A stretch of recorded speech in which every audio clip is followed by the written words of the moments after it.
Up guys, welcome to JKSSB online tutorial. मैं हूं सतीश और आज के इस वीडियो लेक्चर में हम लोग बात करने वाले हैं एक मोस्ट इंपॉर्टेंट टॉपिक जिसका नाम है how to make notes. Well, आप सभी लोग जानते हैं जब से हम लोगों ने फीमेल सुपरवाइजर कोर्स स्टार्ट करा है, पेड कोर्स स्टार्ट करा है, तो मैंने एक चीज पे बड़ा जोर दिया है कि खुद के हैंड रिटन नोट्स बनाओ। तो जब से मैंने वो चीज बोली है तब से बहुत सारे मुझे क्वेरीज आई, बहुत सारे क्वेश्चंस आए कि सर हम किस तरह से इफेक्टिव वे में नोट्स बनाएं ताकि वो नोट्स हम इजीली रिवाइज भी कर सकें और हमारे लास्ट एग्जाम में हमें हेल्प भी करें। ठीक है, तो इस वीडियो में हम वही सारी चीजें डिस्कस करने वाले हैं। अगर आप लोग भी समझना चाहते हैं कि किस तरह से हम लोग इफेक्टिव नोट्स बनाएं तो आप लोग इस वीडियो को एंड तक देख सकते हैं। ओके, इसमें मैं सारी चीजें आपको सामने एक्सप्लेन करने वाला हूँ कि किन किन इंपॉर्टेंट टर्म को, किन इंपॉर्टेंट थिंग्स को आपको माइंड में रख के चीजों को बनाना है। ओके, क्योंकि कई लोग ना पूरी पूरी चीजें उतार लेते हैं, पूरा पूरा सिस्टम उन्होंने उतार के रख देना, फिर बाद में बोलते हैं यार इसमें इंपॉर्टेंट था क्या। ओके, सो आज की इस वीडियो में हम लोग बताएंगे, मैं बताऊंगा आपको कि किस तरह से आप अच्छे नोट्स बना सकते हैं, शॉर्ट नोट्स बना सकते हैं, सो दैट कि आपको वो पूरी राम कहानी लिखने की जरूरत नहीं है। बस आपने वो मेन मेन पॉइंट लिखे हों, सो दैट कि जब आप उन पॉइंट्स को देखो और आपका अच्छे से रिवीजन हो जाए। क्लियर है? तो चलिए स्टार्ट करते हैं, बताता हूँ आपको। तो स्टार्ट करने से पहले आप सबको एक चीज़ मैं बता दूं कि नोट्स किस तरह से बनाने हैं। ये चीज़ें एक्सप्लेन करने से पहले मैं आपको बताना चाहता हूँ कि वाई नोट्स इंपॉर्टेंट, नोट्स बनाना क्यों ज़रूरी है। ठीक है, देखो, आप मैक्सिमम कैंडिडेट के माइंड में एक सवाल होता है कि जब हम अगर हम 1 घंटे में 2 टॉपिक्स जो हैं पीडीएफ को प्रिंट आउट करवा के कर सकते हैं, तो हम वही 1 घंटे में क्यों अपना टाइम वेस्ट करें लिख लिख के। ठीक है, बहुत सारे ऐसे कैंडिडेट हैं जिनको लगता है कि अगर हम लोग 1 घंटा बैठेंगे तो हम कम से कम 2 टॉपिक, मतलब हमने अगर कोई पीडीएफ प्रिंट आउट कराई है तो उस 2 घंटे में हम कम से कम 2 टॉपिक कवर करेंगे। अगर हम लिखेंगे तो लिखने में क्या होगा भाई, आधा टॉपिक भी कवर नहीं होगा। ओके, ये आज के यूथ, आज के स्टूडेंट की मेंटेलिटी है और यही रीजन है कि ऐसे स्टूडेंट 4-4 साल, 3-3, 4-4 साल से तैयारी कर रहे हैं और अभी तक इनका सिलेक्शन नहीं हुआ। इन लोगों ने जेएन के जीके को 1000 बार पढ़ लिया है और अभी तक इनका पेपर पास, अभी तक इसमें डाउट है इनको। इन लोगों ने हर एक इंस्टीट्यूशन के पीडीएफ लेके रखे हुए हैं, हर एक इंस्टीट्यूशन का मटेरियल इनके पास अवेलेबल है। बट आपको एक चीज बता दूं माय डियर कि अगर आपको एग्जाम क्वालिफाई करना है तो इस एग्जाम क्वालिफाई करने के लिए अगर आपने यहां टाइम नहीं बचाया होता, अगर आपने पीडीएफ की जगह हाथों से लिखा होता, तो आपको सिर्फ 1 टाइम मेहनत करनी पड़ती। मैं जरूर इस चीज को मानता हूं कि पीडीएफ को प्रिंट आउट करा के आप 1 घंटे में 2 टॉपिक खत्म कर सकते हो, मैं मानता हूं इस चीज को। लेकिन वो 2 घंटे में किया जाने वाला टॉपिक आपके लिए जहर है, आपके लिए मौत है। क्यों? सुनो, देखो, जब आप स्टार्ट करते हो ना तैयारी करना तो आपके पास 2 से 4 महीने होते हैं नॉर्मली, और इन 2 से 4 महीने में आप लोग क्या करते हो, पीडीएफ्स जो हैं वो उठाते हो, चाहे पेड बैच में से या फ्री में से। इन पीडीएफ्स को आप लोग करते हो प्रिंट आउट। प्रिंट आउट करने के बाद आप 2 मार्कर लेते हो, एक लेते हो आप, मतलब 2 हाइलाइटर लेते हो आप, फिर आप उनको मार्क करना शुरू कर देते हो। ठीक है, तो ऐसे करते करते क्या होता है कि आपके 3-4 महीने निकल गए और 3-4 महीने के बाद जब मेन एग्जाम का टाइम आता है, एग्जाम के टाइम पे ये जो आप लोगों ने प्रिंट आउट करा के नोट्स रखे होते हैं ना, it becomes like a library. ये इतने बड़े नोट्स हो जाते हैं भैया, आपको नहीं पता चलता कि अब एग्जाम के 24 घंटे पहले मतलब इनको किस तरह से रिवाइज करना है। और यही सबसे बड़ा रीजन है कि जब रिवाइज नहीं कर पाता तो एग्जाम क्वालिफाई नहीं हो पाता, क्योंकि एग्जाम में वही बच्चा क्वेश्चन को मार्क कर सकता है जिसके दिमाग में चीजें हों, और दिमाग में तो चीजें तभी होंगी जब आपने उसको रिवाइज करा है। कॉमन सेंस की बात है। हम हमारे टीचर 10th में हमें मर गए बोल बोल के भाई लिख लिख के पढ़ना है, अगर याद करना है बच्चे याद करने के बाद लिखना है। भैया आप लोग लिखना भूल गए हो, आप लोगों ने दिमाग पे जोर डालना शुरू कर दिया। जब दिमाग पे एक्स्ट्रा प्रेशर देते हो ना तो दिमाग सुन्न हो जाता है। हाथों को आपको लिखने की आदत नहीं है, तो माइंड और फिजिकली कोऑर्डिनेशन आप लोगों का है नहीं।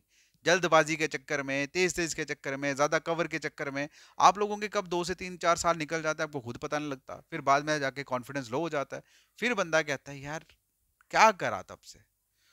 मैं कहता हूं कि अगर आप किसी भी कैंडिडेट की, कोई भी कैंडिडेट अगर किसी भी एग्जाम के लिए तैयारी कर रहा है, अगर वो खुद के नोट्स बना के लिखना शुरू कर देता है, उसकी आज नहीं तो कल सिलेक्शन हो जाएगी, मैं गारंटी देता हूँ। हमें भी बहुत सारे बच्चे बोलते हैं कि सर आपके जीके के नोट्स बड़े अच्छे हैं, पीडीएफ दे दो। मैं बोलता हूँ यार मैंने जो पीडीएफ, हालांकि मैं लिख लिख के पढ़ाता हूँ, मैं यार मेरे लिखे हुए पीडीएफ क्या फायदा। मैं बोल के अगर कोई चीज बता रहा हूँ, कोई एक्सप्लेन कर रहा हूँ, इट मीन्स कि मैं अपना एक्सपीरियंस शेयर कर रहा हूँ। वहां पीडीएफ से आप पीडीएफ पढ़ के आप कोई एग्जाम क्वालिफाई नहीं कर सकते, मैं पहले बता रहा हूँ। ठीक है, तो अब बेसिकली एग्जाम कैसे क्वालिफाई होता है उसके बारे में समझाता हूँ आपको। एग्जाम देखो, एग्जाम को क्वालिफाई करने के लिए मोस्ट इंपॉर्टेंट चीज है चीजों का याद रहना। ठीक है, आपकी मेमोरी में चीजों का याद रहना, और मेमोरी का डायरेक्ट कनेक्शन है आपकी खुद बनाए हुए रिटर्न नोट्स के साथ। क्योंकि रिटर्न नोट्स जो है ना, ये जब भी आप खोलते हो ना, आपको कहीं ना कहीं वो उस पर्टिकुलर टाइम में ले जाता है, उस पर्टिकुलर मोमेंट में ले जाता है। भाई जो कंप्यूटराइज मटेरियल होता है ना, कंप्यूटराइज मटेरियल, वो चाहे जितना मर्जी आपने रटा हो, अगर आप उसको एक वीक के बाद फिर से खोलोगे ना, आपको लगेगा नया है ये। मैं गारंटी के साथ कह सकता हूं कि आप लोग अगर अपने बचपन के नोटबुक खोलोगे ना, आपको याद आएगा आपने कब लिखा था, आप उस मूवमेंट को जीना शुरू करोगे। लेकिन अगर आप किसी भी कंप्यूटराइज मटेरियल को उठा के देखोगे ना, आपको पता नहीं लगेगा ये कब का है कब का नहीं। It's a human psychology man. ठीक है, इसीलिए एग्जाम क्वालिफाई करने के लिए चीज़ों का आपके दिमाग में होना बहुत ज़रूरी है, और चीज़ें तभी होंगी जब आपने उसको लिखा है।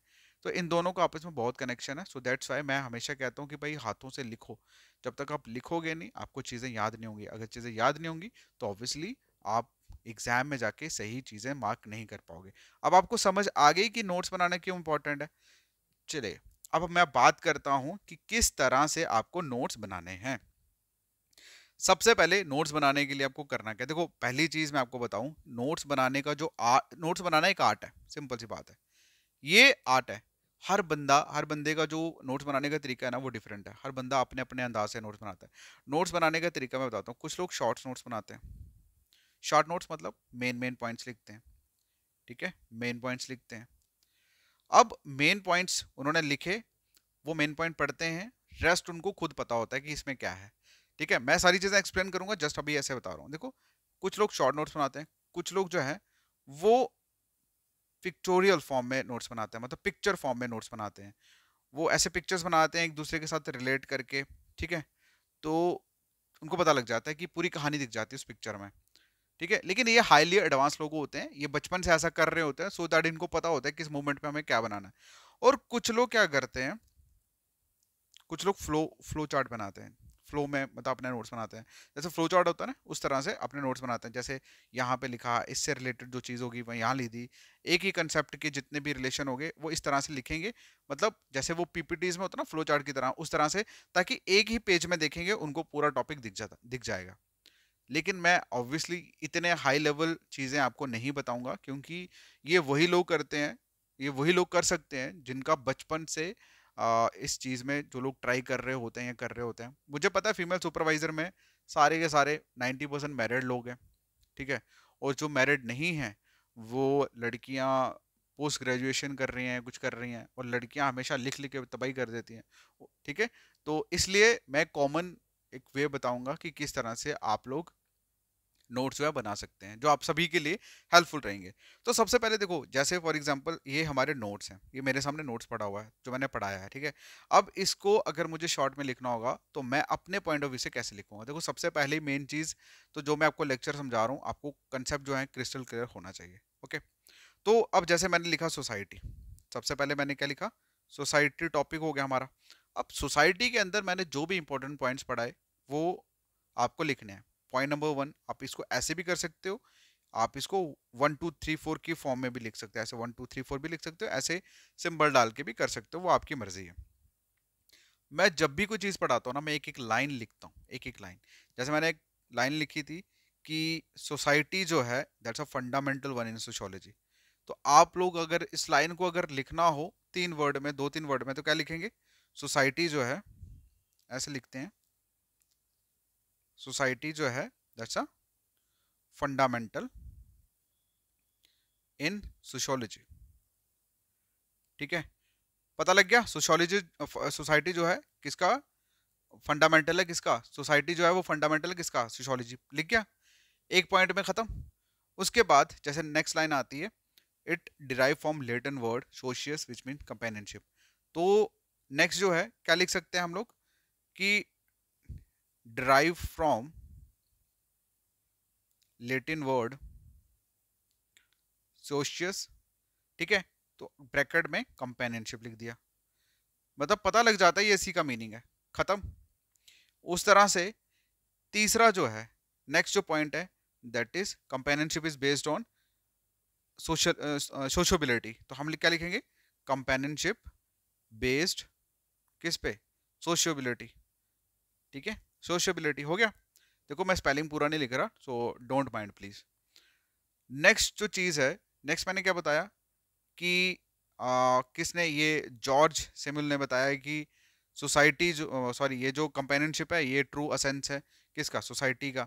तो हम लोग ऐसे नेक्स्ट हम क्या लिखेंगे, मतलब एक ही लाइन में हम लोग इसको कवर अप करेंगे कि ये जो एलिमेंट है, कौन सा एलिमेंट जो है, सोशियबिलिटी, सोशियबिलिटी को हम ऐसे लिखेंगे, सोशियबिलिटी क्या है, ये मेन एलिमेंट है, सॉरी ट्रू असेंस है, क्या है, true असेंस of society, true असेंस of society,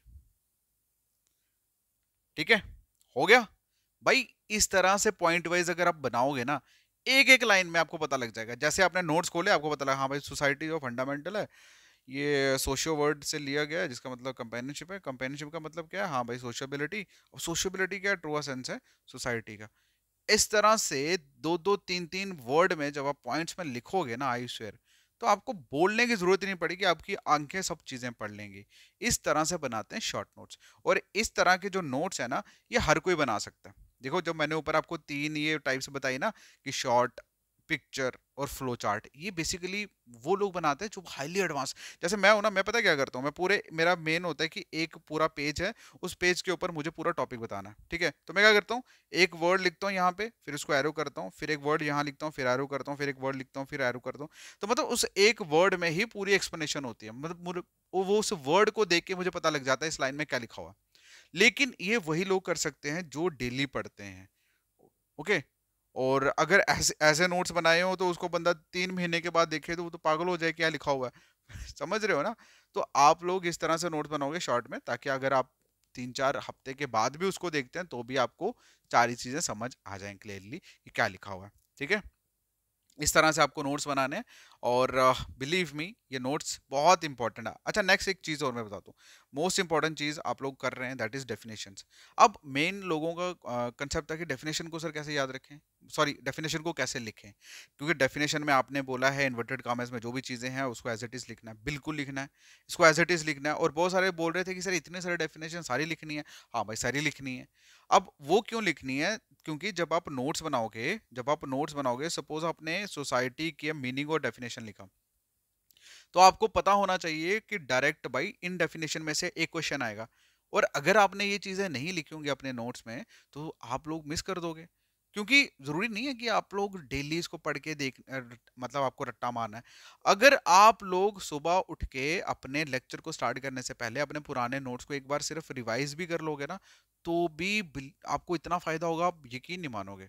समझ रहे हो, वो कोई नहीं करता। मैं आपको एक और चीज बताऊं, जब भी आप कभी सुबह उठ के नया लेक्चर स्टार्ट करते हो ना, तो आपको क्या करना है, आपको पहले पुराने बनाए हुए जो भी आपके लेक्चर्स हैं बस उसको एक बार रिवाइज करना है, आपको एक बार बस ऐसे ही 5-10 मिनट उसको देख लेना है, ठीक है।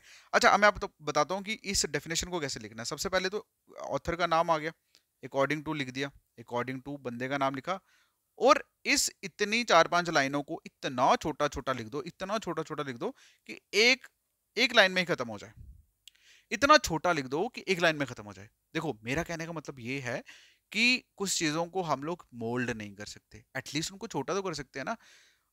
पता है क्या होता है, जिस चीज सपोज करो एक छोटा सा कंसेप्ट है, अगर आप उसमें पूरे पेज भर दोगे ना, आपको खुद ऐसे लगेगा यार ये क्या है, आपको लगेगा बहुत बड़ा कंसेप्ट है। बट उसी कंसेप्ट को अगर आपने छोटा सा लिखा होगा ना इतने पेज में, आपको लगेगा यार देख ही लेते हैं कितना ही बड़ा है। ये ह्यूमन नेचर है, जब इंसान कोई काम करने निकलता है ना, तो अगर काम छोटा हो ना उसको उसका दिल करता है खत्म कर लेते हैं फटाफट। अगर काम बड़ा होगा ना तो बंदा डिले करना शुरू कर देता है। समझ आई कैसे करना है। तो ये थे कुछ शॉर्ट ट्रिक्स जो मैंने आपके साथ शेयर करे कि नोट्स किस तरह से बनाने होते हैं। अगर आपको अच्छा लगा तो बढ़िया है, ओके, और इस चीज़ को फॉलो करो। अगर आपको ये इन्फॉर्मेशन वैलिड लगी, अच्छी लगी तो नीचे कमेंट कर देना, अच्छा सा जो भी आपको करना होगा। बाकी आप लोगों को बता दूं कि जिन बच्चों ने अभी तक हमारा फीमेल सुपरवाइजर का फीमेल सुपरवाइजर का पेड कोर्स जिन्होंने ज्वाइन नहीं करा, तो उनको एक चीज़ बोल देता हूँ कि बहुत जल्द हमारे कोर्स का जो प्राइस है वो 2500 होने वाला है। ठीक है, मैंने इसकी वैलिडिटी इंक्रीज इसलिए करी, सॉरी मतलब अभी का जो कोर्स है, कोर्स का प्राइस है वो 999 चल रहा है, बट कुछ टाइम के बाद इसका प्राइस जो है वो 2500 हो जाएगा, लेकिन अभी के लिए सिर्फ 999 है। और इसकी वैलिडिटी हमने इंक्रीज इसलिए करी क्योंकि JNK में थोड़ा पेमेंट के रिलेटेड थोड़ा इशू चल रहे हैं, so that's why, that's a reason. Okay, so आप सभी से मैं सिर्फ एक ही चीज़ बोलूंगा कि फीमेल सुपरवाइजर के लिए अगर आप प्रॉपर तरीके से पढ़ना चाहते हैं और आप सिलेक्शन लेना चाहते हैं, मैं सिलेक्शन क्यों बोल रहा हूँ अगली बार वीडियो में बनाऊंगा कि किस तरह से हम लोग सिलेक्शन लेंगे। ठीक है, किस तरह से आप लोगों की मैं सिलेक्शन करवाऊंगा, अगली वीडियो में मैं ये डेफिनेटली शेयर करूंगा। और अगर आप डेफिनेटली सिलेक्शन लेना चाहते हैं तो आप लोग ज्वाइन कर सकते हैं हमारा फीमेल सुपरवाइजर को। ज्वाइन करने के लिए आपको करना क्या है, आपको मैसेज करना मेरे व्हाट्सअप नंबर 7006332724 पे, और मैसेज में आपको क्या लिखना है, आपको लिखना सुपरवाइजर कोर्स। क्या लिखना है, सुपरवाइजर कोर्स। और जैसे ही आप सुपरवाइजर कोर्स लिखेंगे आपको इमिडिएटली लिंक जो है वो मिल जाएंगे, आपको डायरेक्ट हमारी ऐप जो है वो इंस्टॉल करनी है एंड वहां से आप कोर्स बाय कर सकते हो। बाकी कोई भी दिक्कत हो तो ये नंबर तो मेरा है ही है, आप मुझे कॉल करिए, I will help you. Okay, बाकी all the best, thank you so much, take care, bye bye.